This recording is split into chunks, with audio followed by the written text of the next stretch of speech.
Le temps est la seule ressource que nous recevons tous de manière parfaitement équitable. Pas un de plus, pas un de moins. 24 heures par jour, pas une seconde de plus, pas une minute en rab. Et pourtant, parmi nous, certains accomplissent des merveilles, tandis que d'autres ont l'impression constante de courir après leur propre vie. Alors la vraie question est simple. Comment éviter de perdre son temps? La première manière de perdre du temps, c'est de vivre sans direction. Si tu ne sais pas ce que tu veux, tu diras oui à tout, tu t'éparpilleras, tu t'épuiseras, et ton temps se dissoudra dans des choses qui ne te feront jamais avancer. Le temps n'est pas perdu parce qu'on n'en a pas assez, il est perdu parce qu'on ne sait pas où le mettre. Alors demande-toi, qu'est-ce qui compte pour toi? Qu'est-ce qui mérite ton énergie? Qu'est-ce qui t'apporte du sens?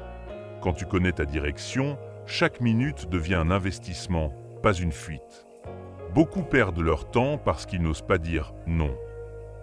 Ils se sentent obligés d'accepter tout ce qui se présente.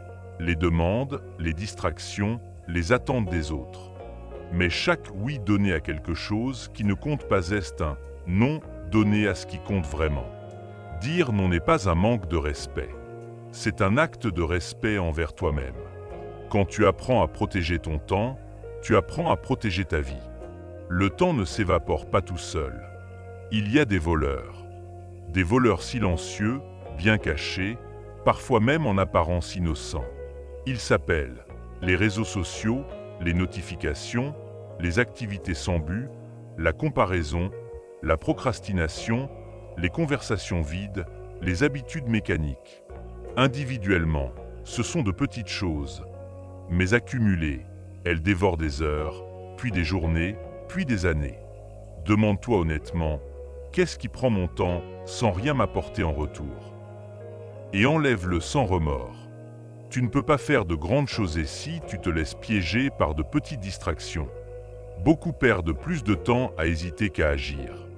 Ils réfléchissent, ils planifient, ils attendent le bon moment, mais ce moment n'arrive jamais.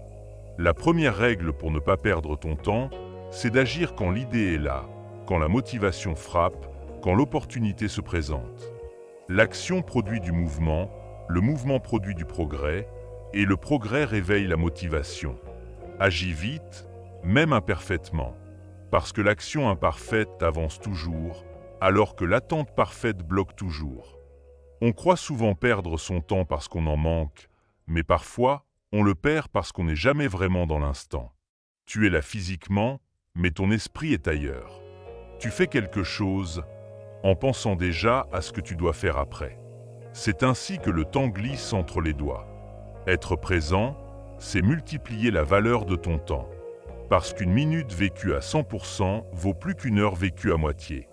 Quand tu es présent, tu comprends que l'essentiel n'est pas de tout faire, mais de le faire pleinement. Tu ne peux pas tout faire.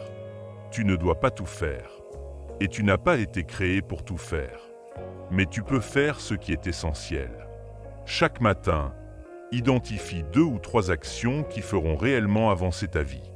Pas les urgences, pas les petits détails, mais ce qui pèse vraiment. Le secret n'est pas de remplir ta journée, mais de la construire.